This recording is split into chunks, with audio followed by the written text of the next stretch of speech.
How much do most people need to retire? It keeps you up, doesn't it?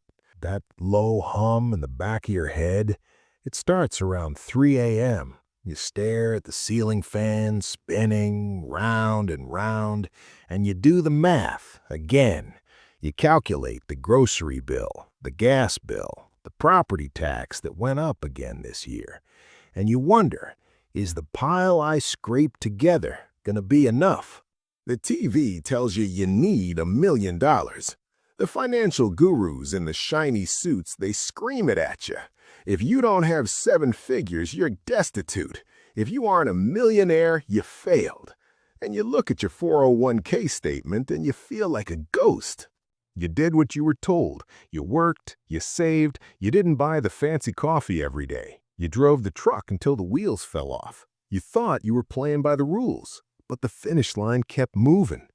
We need to talk about the number. The real number, not the fantasy number the bank wants you to chase so they can collect the fees. We need to talk about what most people actually have, because I guarantee you aren't the only one staring at that ceiling fan. There's a trick to surviving this, a way to make the math work even if you don't have the million.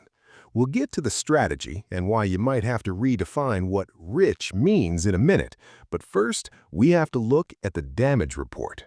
Fidelity put out the numbers, and honestly, they're bleak. If you're a Gen Xer, if you were born between 65 and 80, the average balance isn't $1 million. It's not $500,000. It's $192,000. That's it. That's the life savings. And if you're older, if you're standing right at the door of retirement age 65, the average barely creeps up, $251,000. You see your neighbor with the boat, the guy down the street with a new truck? Statistically speaking, he's broke, or he's in debt up to his eyeballs, or he's lying. Because the reality is, only about 2 to 4% of us actually have that $1 million nest egg. The rest of us, we're trying to build a castle out of toothpicks. 250 grand. It sounds like a lot of money. In 1985, that was a fortune. You could retire like a king. But today, in this economy, that isn't a fortune. That's a medical emergency and a new roof. Here's the math that keeps me up at night. The rule of 1,000. The rule says for every $240,000 you save, you can safely pull out $1,000 a month for 30 years. That's it. That's the safe withdrawal rate. So that average guy, the one with the $250K, he gets $1,000 a month. Try paying for heat, insurance, property tax, and food on $1,000 a month. You can't. You'd be eating dog food by the 3rd week. So you look at the mailbox. You wait for Uncle Sam to save you. Social Security. The average check is about $2,000. Put it together. $2,000 from the government, $1,000 from your savings, $3,000 a month. That's your life. That's the ceiling. $3,000 in 2026? That's not a retirement. That's a budget drill. That's checking the price of gas before you drive to see your grandkids. That's telling your wife you can't go out to dinner for her birthday because the water heater might blow. And if you're married, sure, maybe you double the Social Security. Maybe you scrape together $6,000 a month. But life has a way of eating that up, doesn't it? One hip replacement, one car transmission, one grandkid who needs help with tuition. This is why the panic sets in. You realize the math doesn't close. There's a gap, a hole in the bucket, and there's only one way most people know how to plug it. They go back to work. The studies say 26%, maybe up to 40% of us are going to punch a clock after we retire.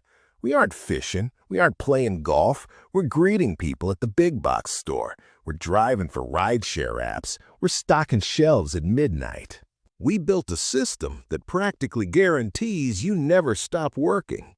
It's not a return to work. It's just continuing. The super age, they call it. We live longer, costs go higher, and the model we were sold, the pension, the gold watch, the sunset, it broke about 20 years ago. There's a quote I saw. We have an unsustainable system. No kidding. You feel it every time you go to the pump. You feel it every time the insurance premium arrives. You are swimming upstream in a river made of concrete. But here's the thing. You can't just lay down and die. You can't just freeze.